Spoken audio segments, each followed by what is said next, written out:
Why didn't y'all tell me I had no sound? Oh, there's Tabitha, no sound. Leave it to Tabitha. Okay, all right, I got you. No, what I was saying is, y'all can see Princess over there being such a good dog. She just lays with me while I'm in here. But, anyways, we are freezing this morning. We have a weird uh, weather. We had 77 degrees yesterday. Today is 32. And we've got this weird snow. It is just weird. Let me tell you. So, anyways, it is what it is with this crazy world. As we saw last week, we got into those seals really big last week, and we finished the seals. And this week we're starting on something else. If everybody would turn your Bible to Revelation chapter 7. Revelation chapter 7. Now, this is different than the seals, but we're still in the judgment. We're still in the judgment. Okay, hold on.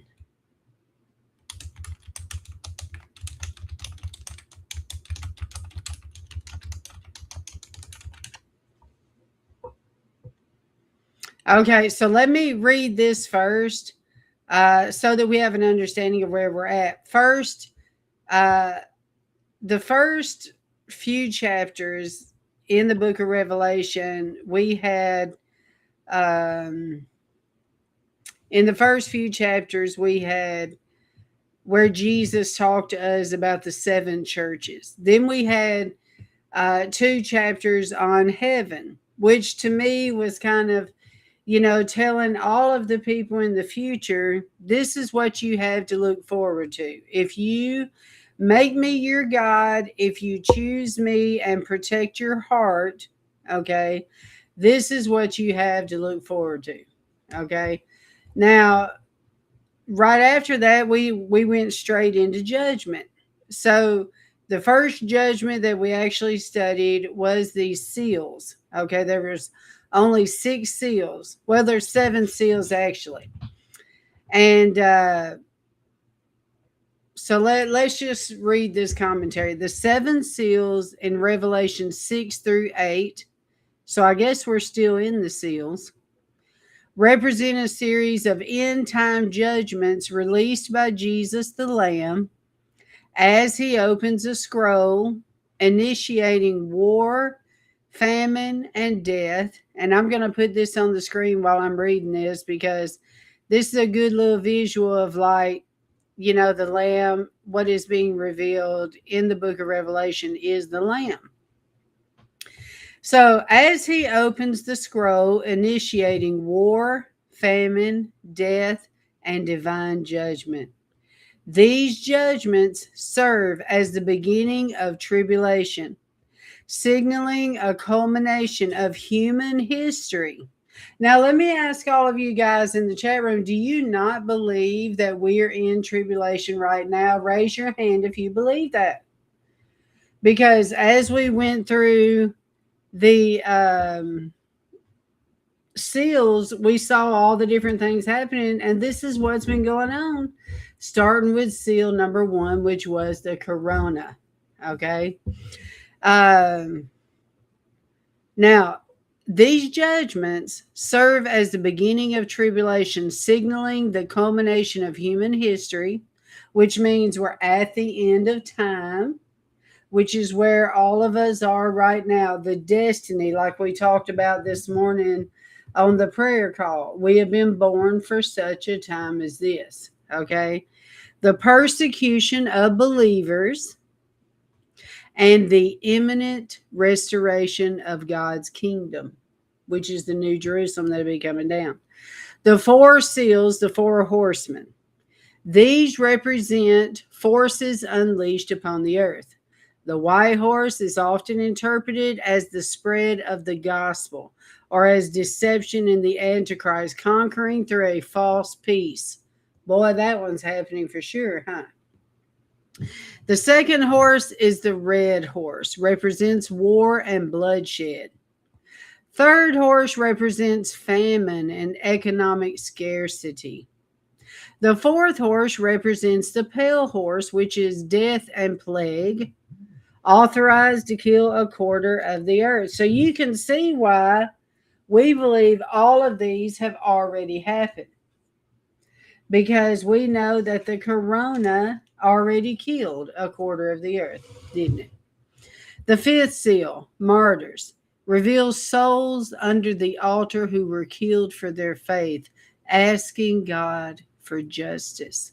They are told to wait until the full number of martyrs is complete. And this visual here gives a good visual to that, because the sea of glass is right there before. These are the elders before the throne. And so the ones, that were martyred were asking God for justice at this point.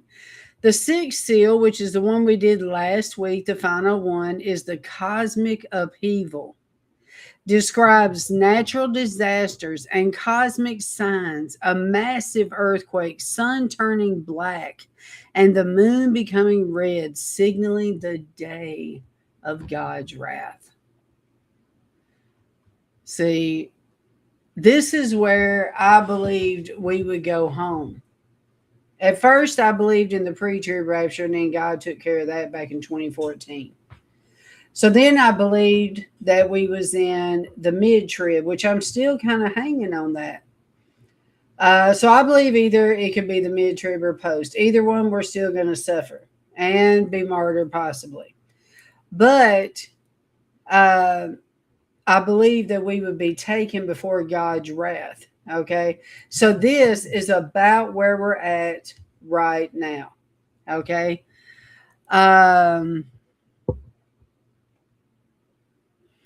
Okay. Yeah. So this is about where we're at right now.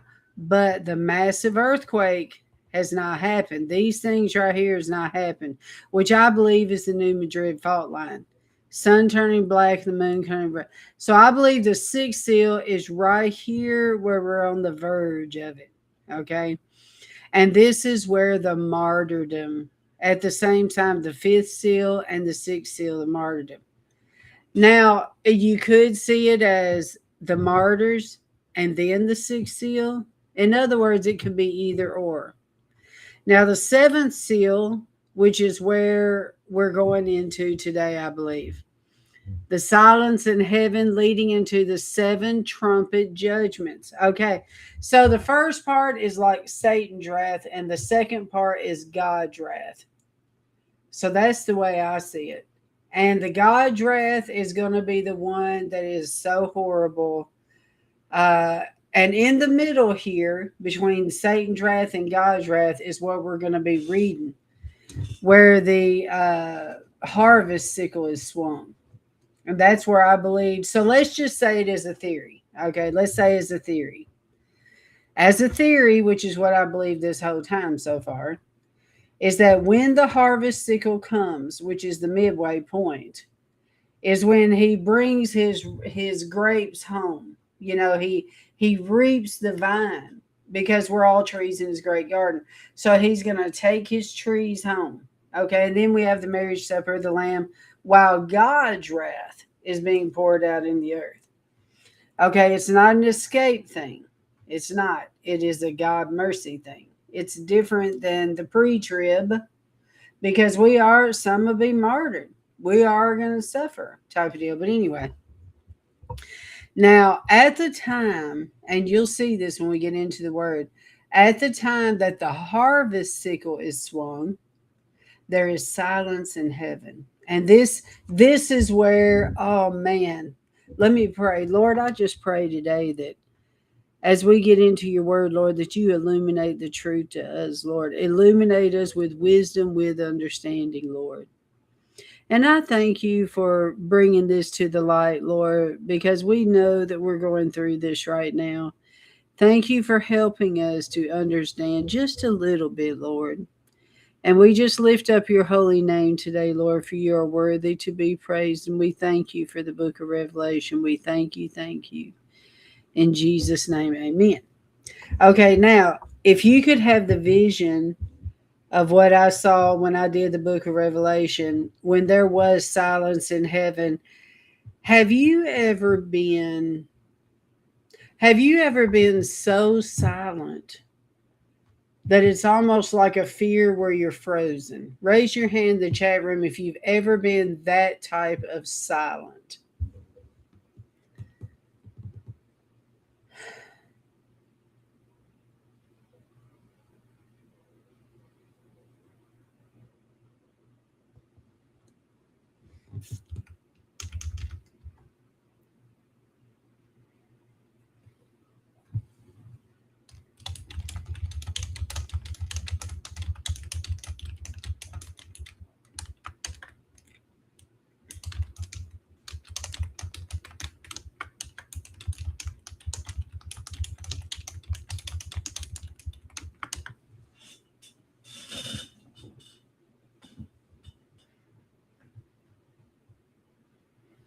You have?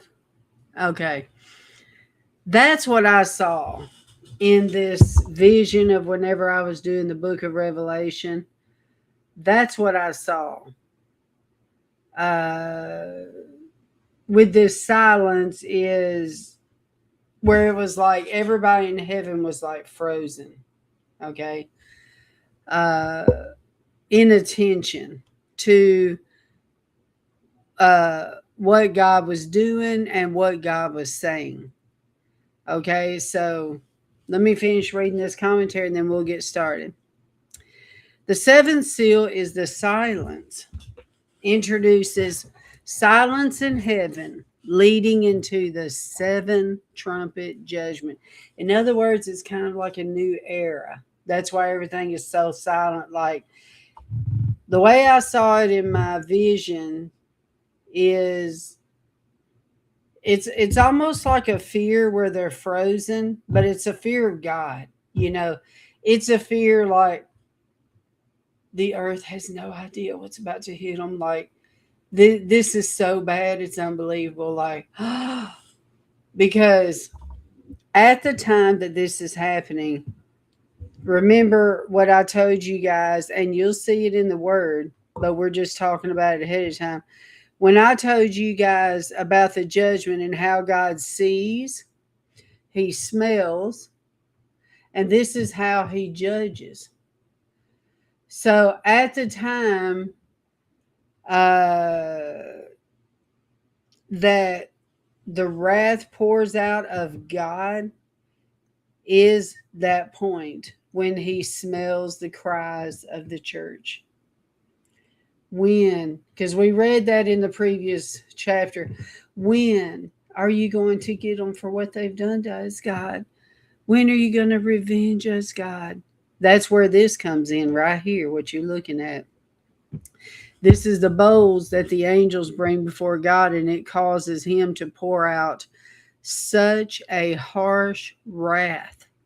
You just, in your mind, you just cannot, like if you've ever seen a horror flick, is the way I see it, upon the wicked is like zombie apocalypse times 5. You hear what I'm saying? It says the earth has never seen it before. So you can imagine the way Lucifer uses Hollywood to bring these horror flicks. It won't even compare. And it's for the wicked. It's not for the just. So let's look. The seventh seal introduces silence in heaven, leading into the seven trumpet judgments. This silence signifies awe and the anticipation of final judgment and answered prayers. See? The seals show that while followers of Jesus may face earthly suffering, the Lamb is in control and will ultimately vindicate them and judge them all. Isn't that something? This Lamb will become a mighty, mighty warrior. It's a lamb that was slain, but the wrath is going to be poured out from this lamb. And then when he comes back with his bride in the Battle of Armageddon and does their war, it's going to be an annihilation. They haven't even seen the lamb, the warrior side of the lamb. Okay, now, so let's go ahead and start in Revelation chapter 7. My eye is itching. Hold on. All right. After these things, I saw 4 angels standing on the 4 corners of the earth, holding the 4 winds of the earth, that the wind should not blow on the earth, on the sea, or any tree. Boy, that could preach till the cows come home. Because, first of all, this tells people there is not a round earth. Why else would God say corners? How can you have corners if the earth is round? Does anybody understand what I'm saying? I'm not a flat earther. I'm not somebody that goes down that doctrine hole. But I believe we're not a round earth, although they try to tell us we are, just because of simple things like this, the 4 corners. I mean, how can you have corners and be round? Holding the 4 winds of the earth. Now, let me get this over here in our Canva. Now, how many of you guys watched the presentation that I did about the 4 winds? Is there anybody that saw that sermon, the 4 winds, or either heard it on the prayer call? This was during our 40-day fasting. Is there anybody that actually heard that?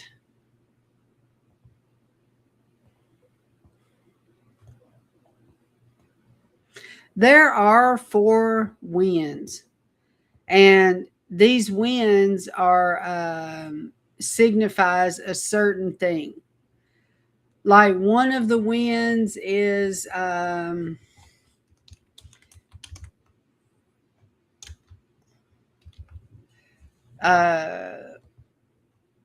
one of the winds is like a severe judgment. The other one is restoration, yada yada. You saw the winds? Okay. Winds come from a direction, not a corner. What does that have to do with anything? Did I say it comes from a corner or what? You never thought of it that way, yeah. Okay, so after these things, I saw 4 angels standing on the 4 corners of the earth. So let's highlight that.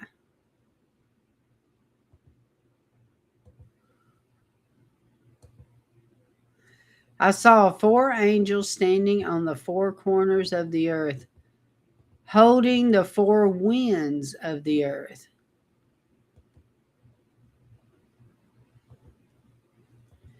That the wind should not blow on the earth, nor on the sea, nor on any tree. Okay, so let's see if they have any graphic for flat earth. Flat earth. God's throne is in the north, not a corner. Yes, that's correct. Okay, good, Ardina. Good morning to everybody, by the way. Did I say good morning? All right, let's see here. Okay, they show a round earth here. I guess we could do like a flat earth. This would be like a flat earth. The corners, see the corners? Okay, and then let's do a wind. Good morning. Okay. that the wind should not blow on the earth, nor on the sea, or on any tree. So let's put a tree. Now, the sad thing is, you know, now that we see what, the beast is doing to our trees, I'm just so sad for our trees, ain't you? Because of the way that they're destroying our trees. Let's see what we have for the sea. There we go. We'll kind of put the sea here on the bottom.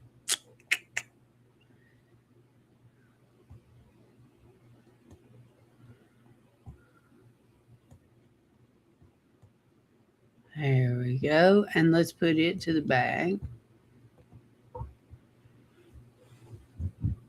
There we go. And let's make it a little transparent. There we go. Beautiful. But we're going to have to move this tree because it ain't floating in the sea. Let's put it over here. How's that? There we go. But we got to wait. We can't put that over. That's where we need the angels. All right. So let's put an angel up here. Angel. We don't want no creepy baby looking thing. All right. Let's flip it over here. There we go. Perfect. Okay. So, and let's do like an X. Okay. And let's do like X marks the spot of the corners. 1. Oh, what a farce. What a farce. All right. Copy here. Copy here. And then copy. All right, back here. So the 4 corners. Now, let's go back to the angel over here. Let's put an angel. Because there's 4 of them, remember? So let's see.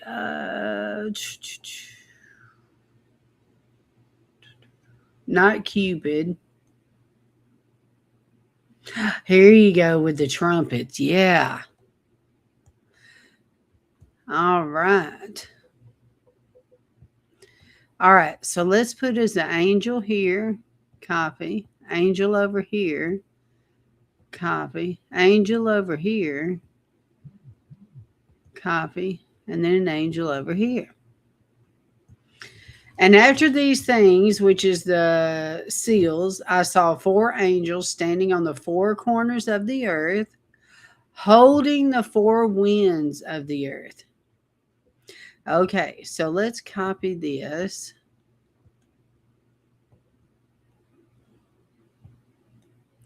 And let's put, instead of it having a trumpet, let's have it have a wind. So like it's holding the wind. There we go. Copy that. And then copy that. Perfect.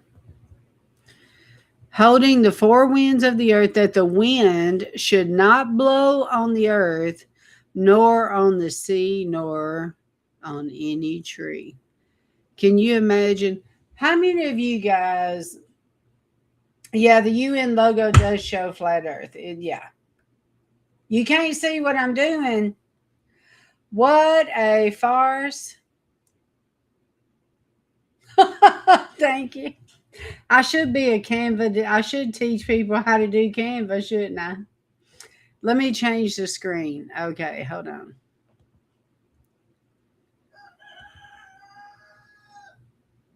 Listen to this rooster back here. Are you trying to boss me, rooster? What the world? You trying to boss me? Y'all hear that bossy rooster? Okay, so as I was saying, though, after these things, I saw 4 angels standing on the 4 corners of the earth, holding the four winds of the earth, that the wind should not blow on the earth, nor on the sea, or any tree. How many of you guys, hey, Miss Carla, how many of you guys have ever experienced a scorching hot day? Because I got a visual right now. Okay, here's a good one for all of you girls. How many of you have ever been laid out at the pool? Like, say, with your kids and whatnot, and you're laying out the pool while the kids are swimming in the pool with all their friends. And you're laying out there and you're just burning up. How many remembers how good it feels to have that wind blow across you when you're burning up? How many of you have ever just been so hot? I think about the people that used to own this house.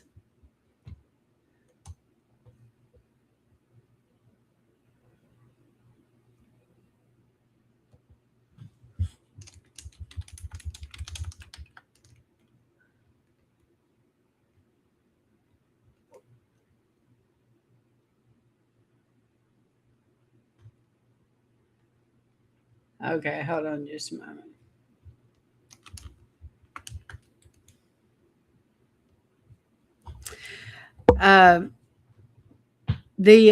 When we first got this house, it's an all block house, and back then, back in the 50s, they didn't have air conditioning. Can you imagine what that felt like to have the fans in the window? Because back then we had the big windows, which is why I do love these windows. These old windows, when I first got here, I was like, ugh, but now I love the windows because we can put our big fans in the windows. These newfangled windows, you can't. And blowing that wind in there when you're so hot outside and there is no air conditioning. I mean, wind can just make all the difference. Or have you ever rode on a Harley Davidson? Raise your hand if you ever rode on a motorcycle. Are there any motorcycle lovers out there? Raise your hand if you ever rode on a Harley. Anyway, there is something about riding on a motorcycle because you're feeling the wind. It's the wind. It really is. It's that free bird now. Down, down, down. It's right. It's like you're riding Free Willy, just the wind in your face. It just so, I don't know how to explain it. It's just so refreshing. But can you imagine your husband has 4 Harleys? Wow. You haven't rode on a motorcycle since you was little, Mama G? What? Oh, okay. You have rode on.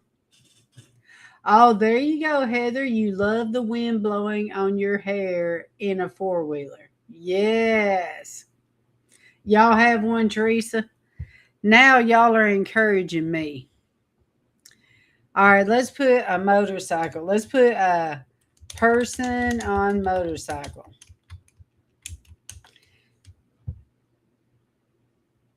Here you go. All right, so you got that. And then what about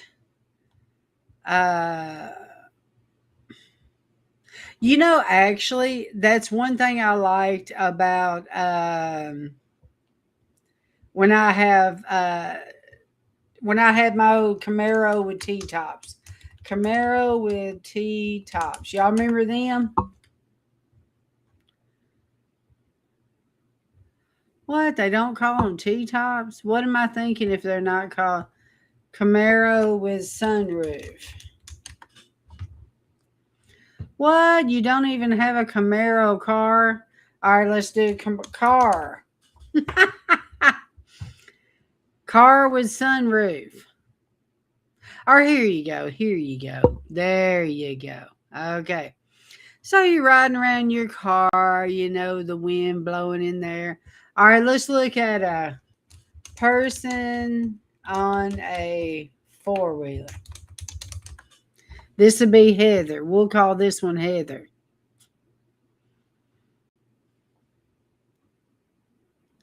There's a four-wheeler. There's a cool four-wheeler. There's a four-wheeler.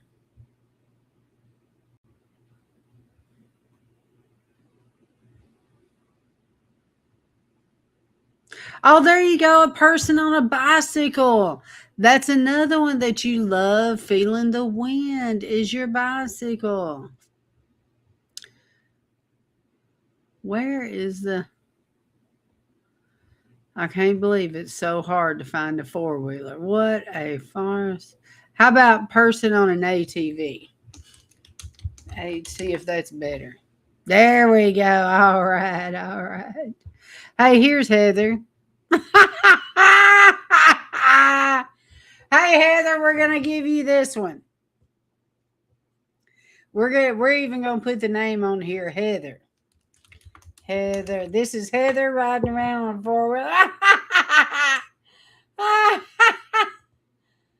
Oh, that is too funny. There's Heather wheeling around on...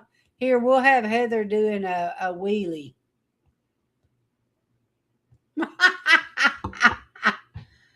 A motorcycle is hot. That's right. You used to love that movie with them on motorcycles. Tim the Tool Man. Yeah. Yep. A dirt bike. Yes. So we'll do Ardina on a dirt bike. Okay. Person on dirt bike. There you go. This would be Ardina. All right. Okay, so let's copy. We got Heather going, and now we got Ardina. Ardina. I will put this person here as my grandson. He loves riding around on a bicycle. He actually does bicycle races. And his name is, it just left me. Daniel. All right. Very good. We'll put Anna Marie on this car over here. We'll put Anna Marie on the Eau de Ville. Anna Marie. All right. And we will put Carla. We'll put Carla over here on the bike since her husband has four of them. Carla and husband. Too funny. Okay, so what we're going to call this then is we're going to copy this and we're going to put this over here because, and let's copy this right here, okay, and put it down here. And then we're going to put a no symbol on here. No. Now, can you imagine a world where there's no wind? Now, I have got to I'll put my name here. Woman laying out at beach. There we go. Okay. Up. But we can't have the thing on because we want the wind. Oh, I guess that'd work.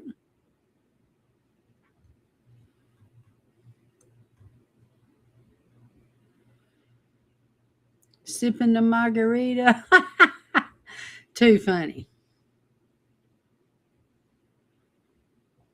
All right, I'll make this one me.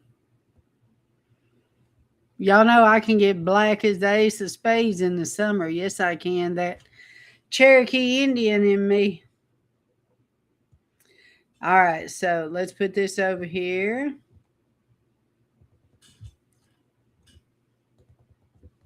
And we'll call this one Mama June. Styling and profiling. All right, let's move this up a little bit. All right, all right. Ardina left Bruce behind. Too funny. Too funny. Kimberly said never. You wouldn't ride a motorcycle, Kimberly? Too funny. Okay, now let's go back to the word over here. That was fun. All right, now this is Revelation just on the first verse. Okay, so let's go to the next one. And I saw another angel ascending from the east, having the seal of the living God. And he cried with a loud voice to the four angels, to whom it was given to hurt the earth and the sea. Ain't that sad? I see this and I'm sad in my heart. I'm grieving over how that angel felt. Okay, now, so let's put this over here. And then let's go ahead and copy this, because we're still in the seventh seal, unfortunately.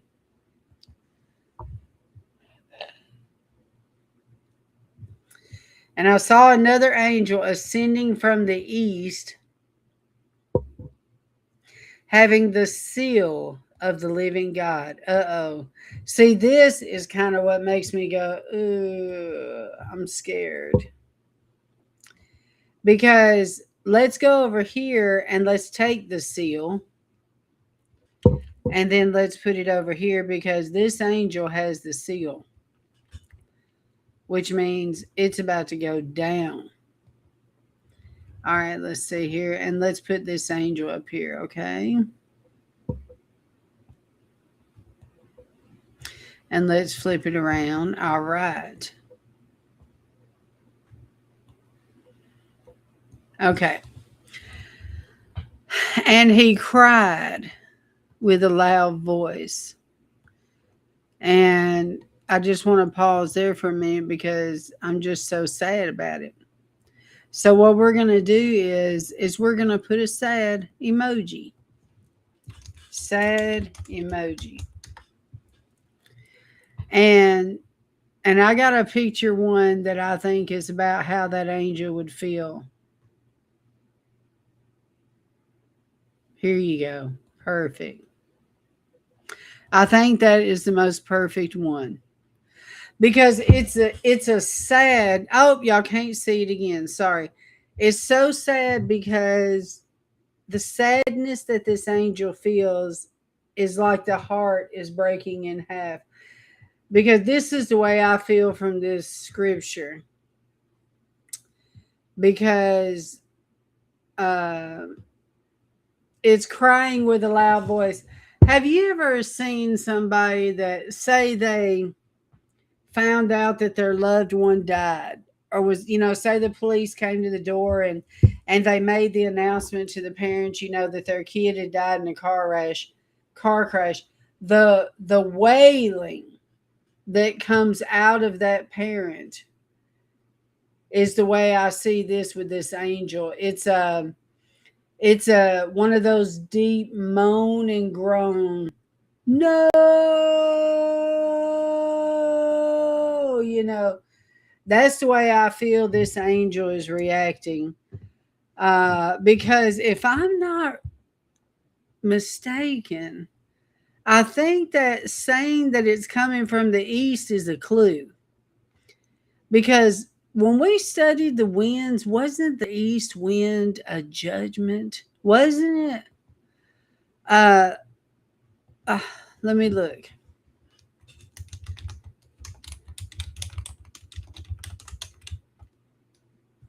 Okay. Yes. Oh, Brad. Oh, it's exactly what I thought. Okay. In the Bible, the east wind symbolizes divine judgment, destruction, and intense hardship. Often called the wind of the Lord. This hot, dry desert wind is used to wither crops. Genesis 41:23.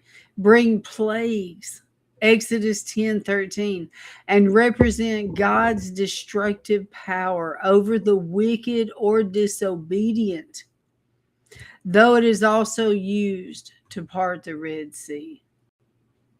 Isn't this horrible?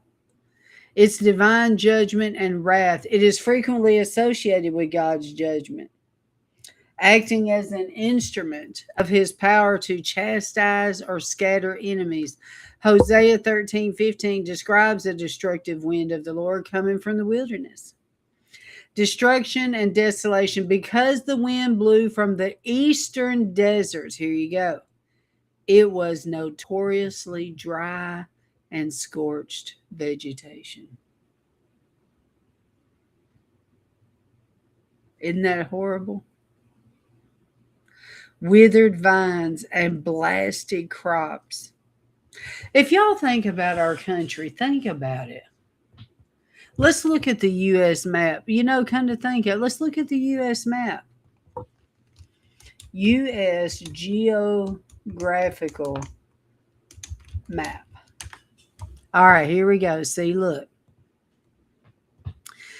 And it is like that over on the east. Oh, that's the west. Never mind. My thinking there was wrong. It's so dry over there from the west. And more green over here on the right. See, because we have all the mountains. The greenery. So my thinking on that was wrong. That'd be the west wind. Because it's right over there where the desert is.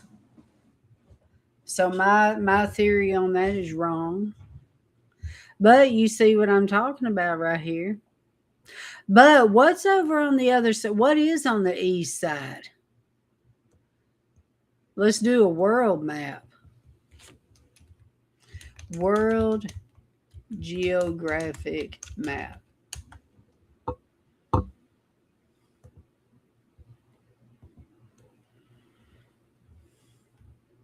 Okay. It is the Sahara Desert. Look at that. I mean, if it did come from the east, it'd be the Sahara Desert, see?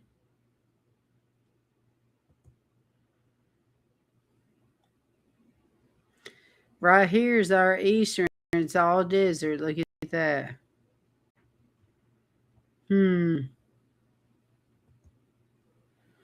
Here's the United States and there's the desert. Interesting.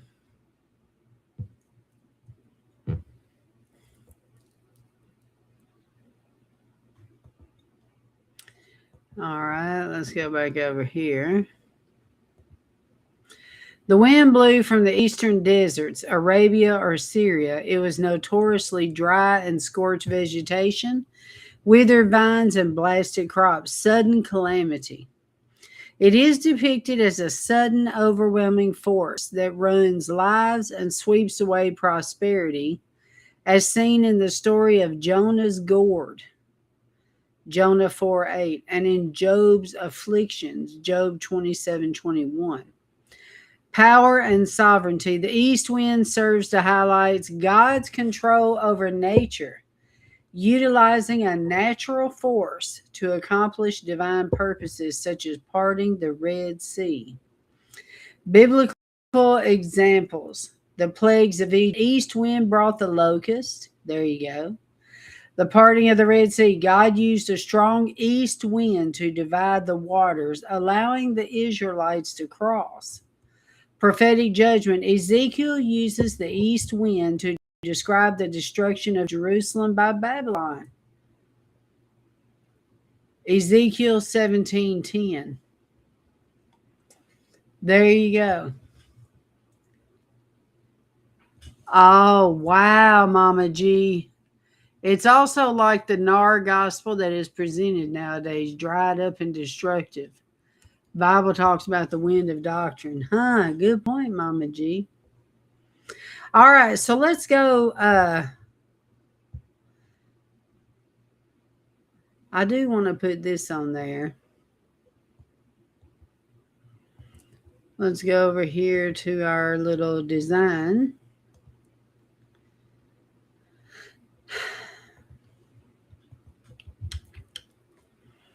Okay.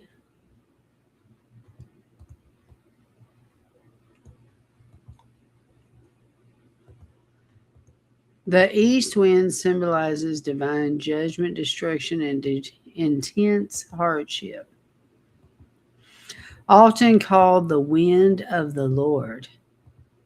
This hot, dry desert wind is used to wither crops,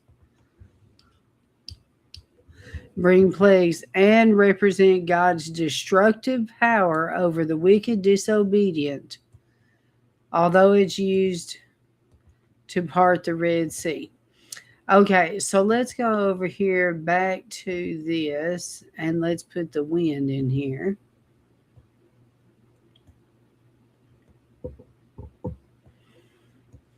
Okay.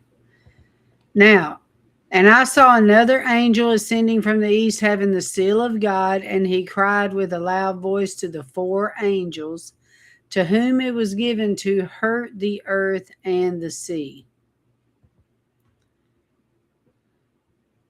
Okay, so let's go back over here to the angels. 1, 2, 3, 4. And then to hurt the earth and the sea. So let's put the sea back in here.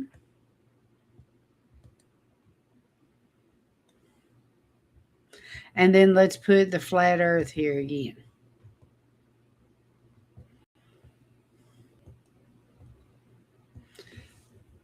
So sad, so sad.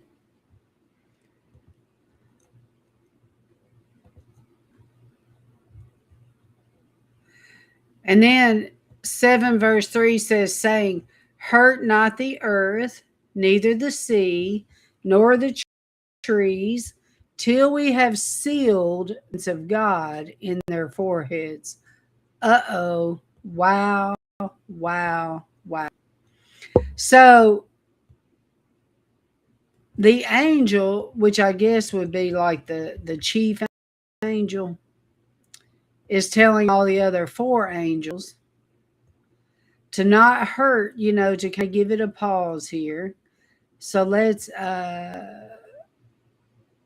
copy all this.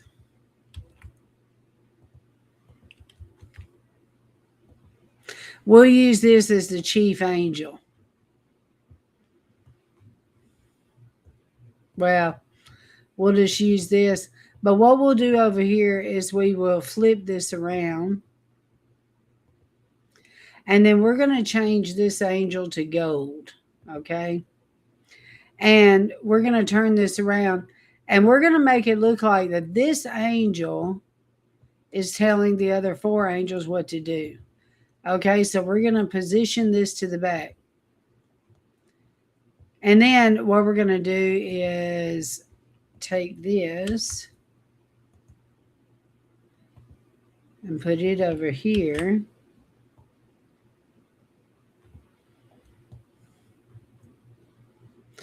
Hurt not the earth, neither the sea, nor the trees, till we have sealed the servants of God in their foreheads.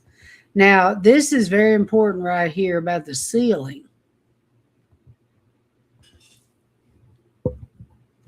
Okay, so let's go over here and let's do a bride.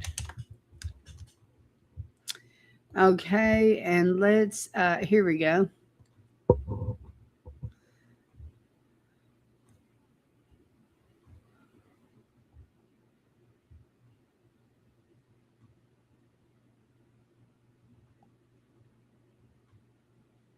Let me see if I can find a brown bride.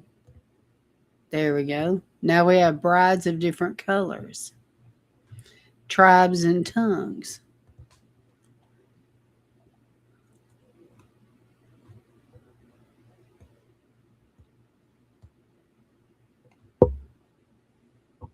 Okay. Let's go back over here to bride.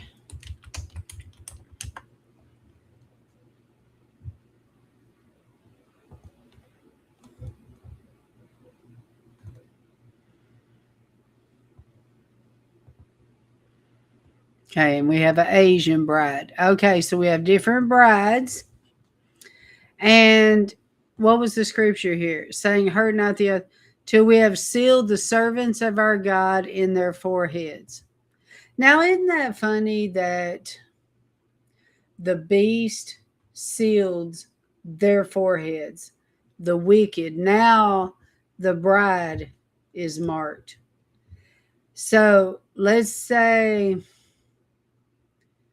let's put, here we go. For our marking, let's put a cross. Okay.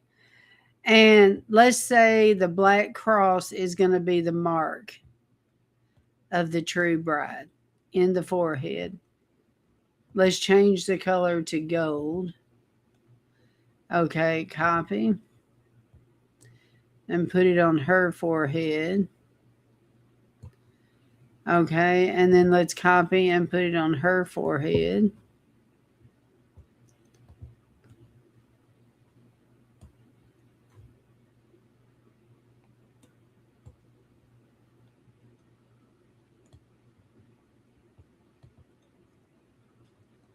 Okay, so then we'll say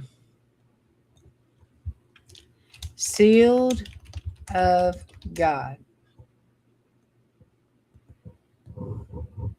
Now, what we'll do here is we'll take an angel, okay, and we will put that the angel has sealed them. Okay, so let's copy this and put it on the other side and flip it. There.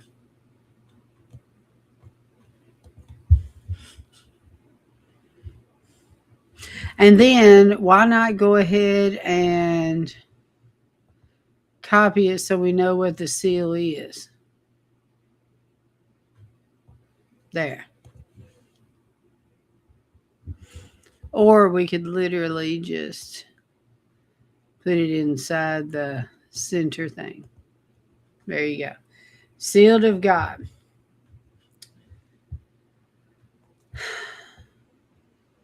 Now, it's funny because we have to make this correlation. Let's duplicate this page because we have to talk about the opposite of this, marked by Satan. Okay, so let's take the cross off there. And let's turn it upside down and put it on there. And then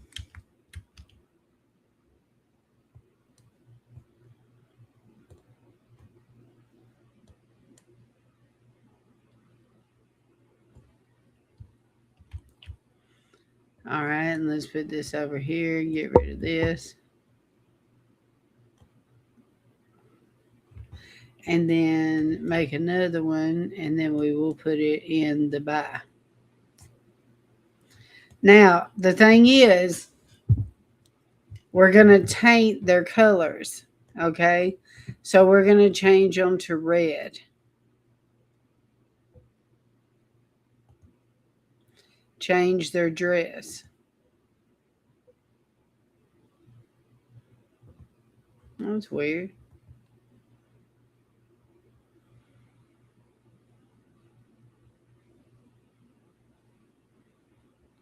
Let me back out. How about let's just put a flame behind them? A flame.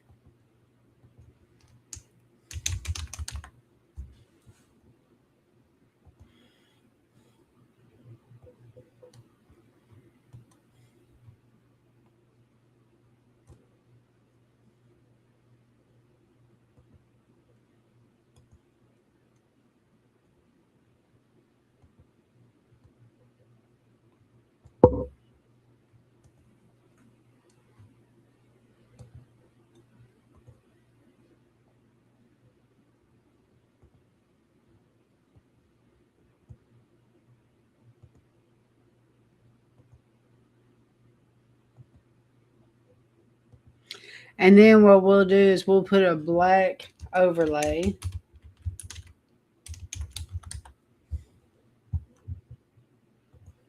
There we go.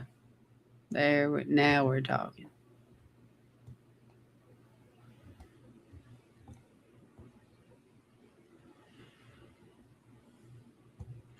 And then we'll transparent it a little bit. How's that?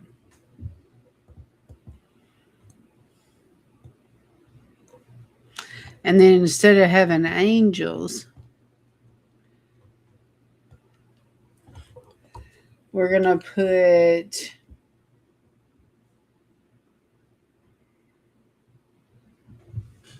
metaverse, because he's in their ark.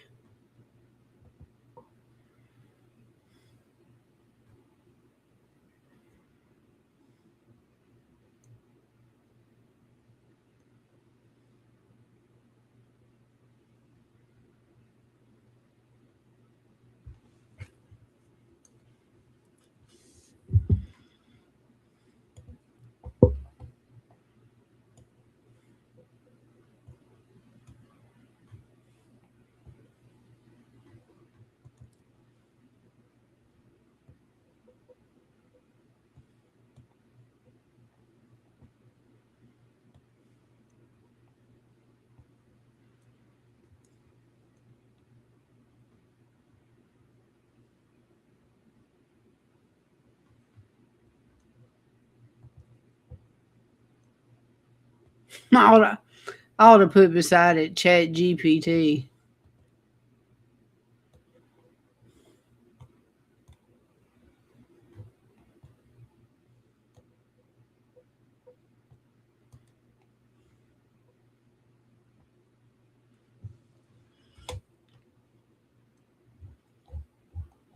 Unless y'all can think of a better graphic. Okay.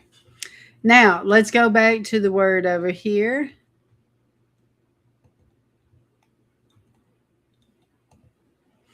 So hurt not the earth, neither the seed, nor the trees, till we have sealed the servants of our God in their foreheads. Pause, pause, pause. How many remember what happened with Lot? Okay, I want to talk to you guys a minute about Lot. Okay, and what happened with whenever. Okay, here's the story. You have Abraham and Lot, their family. Now, they're both very prosperous with a whole bunch of cattle, a whole bunch of people.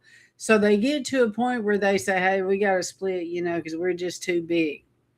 So Abram tells Lot, okay, you pick any country you want to go to, you can have it. So he says, oh, I want the plushest land. So I want to go over here. So Lot leaves and he has like millions with him. I mean, like he's massive. Okay, so he goes over here to the plushest land. Now, the first thing that Lot, now I studied this because of judgment. This is why I'm telling you this, because this is a sign of judgment.